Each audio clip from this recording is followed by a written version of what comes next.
Hey friends, Dustin here. You're watching the Life of Lynn channel. Thank you guys so much for tuning in.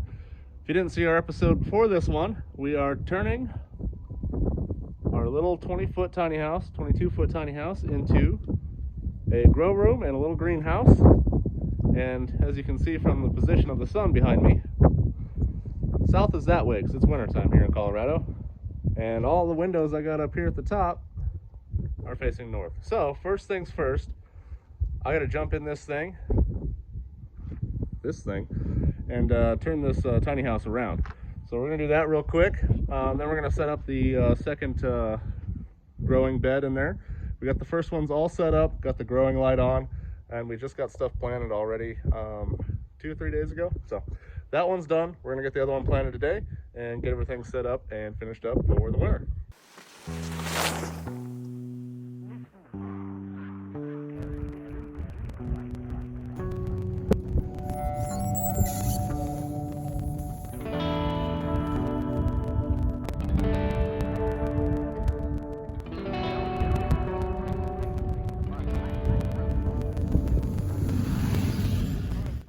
The tiny house moved.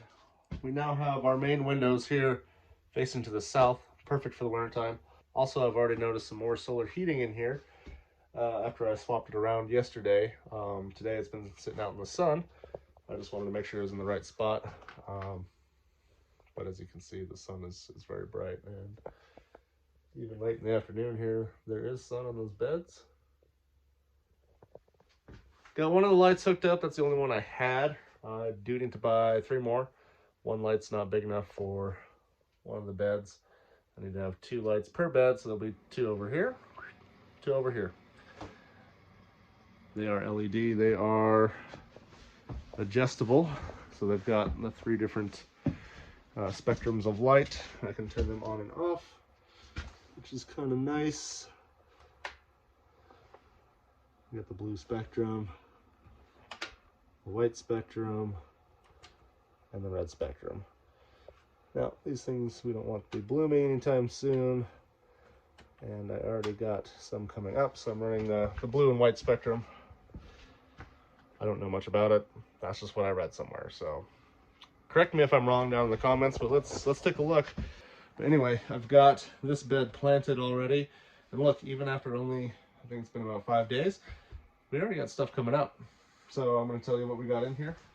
We got leaf lettuce growing back here.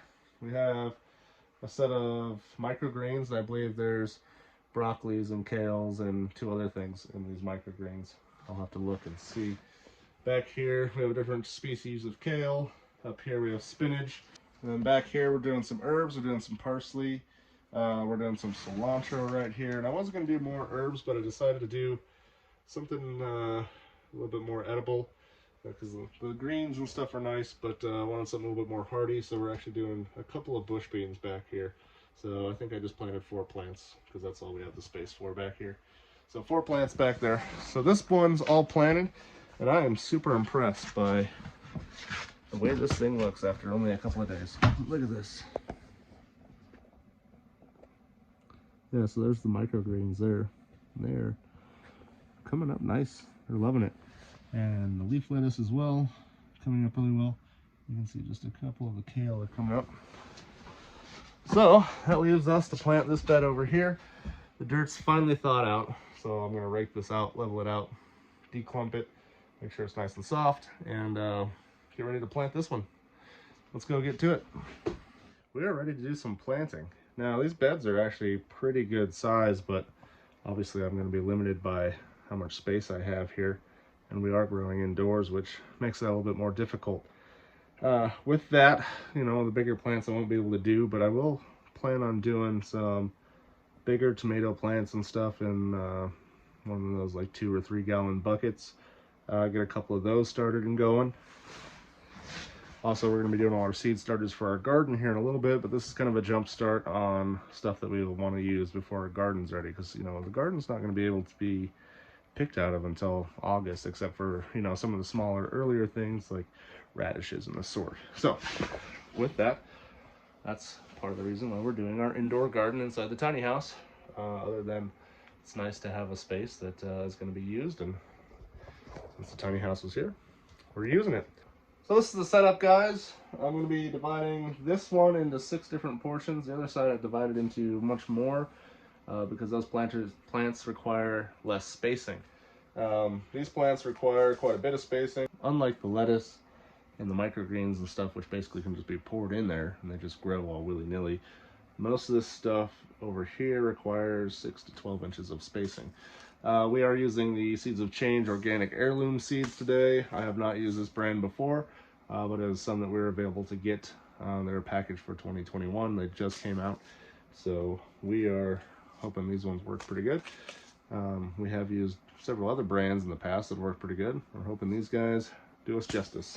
So far so good, because that's what these are here, and they look great.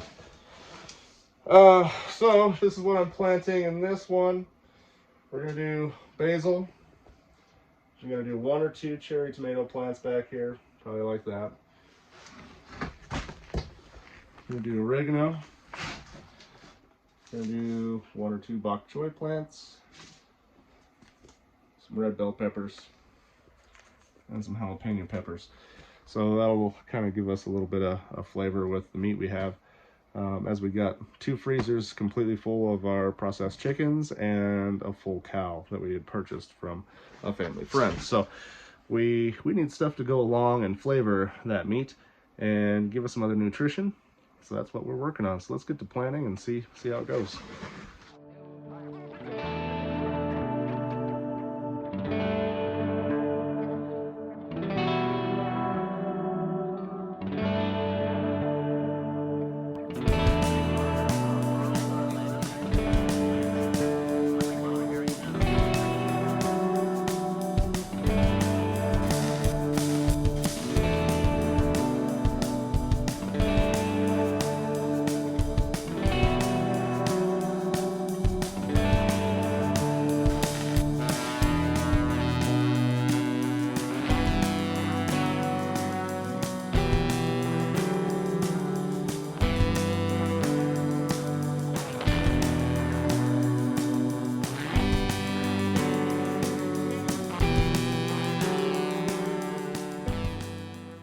Alright, bell peppers, they need 18 inches of spacing, so we're only going to do 2 plants, but we're going to plant 4 seeds. Thin out the 2 that look the weakest. Now some people would plant a whole lot more and then thin a whole lot more, but I'm trying to conserve seeds here, as I do want to plant these in the big garden outside once springtime comes. But like I said, it is January of 2021, so we got a little bit of time before we can plant out here in the eastern plains of Colorado.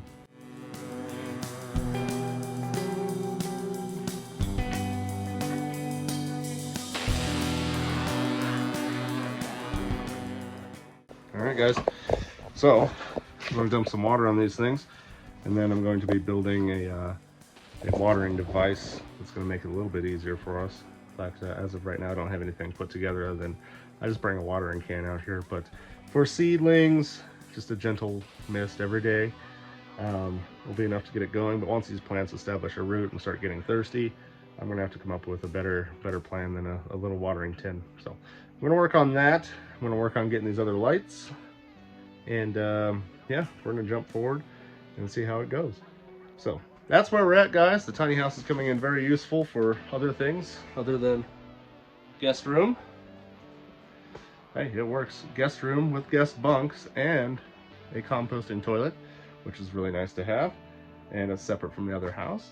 Plus, now we get to use it as a greenhouse, kind of a seed starting area, and we're just super happy about it, guys. Can't wait to get started on this year's garden. We really need to focus on trying to protect it better. Last year's hailstorms destroyed them. If you haven't seen those videos, subscribe to the channel and check out some of the older videos like the storms we've had and what happened to our garden last year in our first year at the homestead. Check those things out. And also punch that like button, guys. That thing helps me out so much when you do that. It tells you Google that, hey, this guy, he's not so horrible. Maybe we should share him around with some other people. And that helps me out in the end. So thank you guys so much for watching. God bless you. We'll see you next time.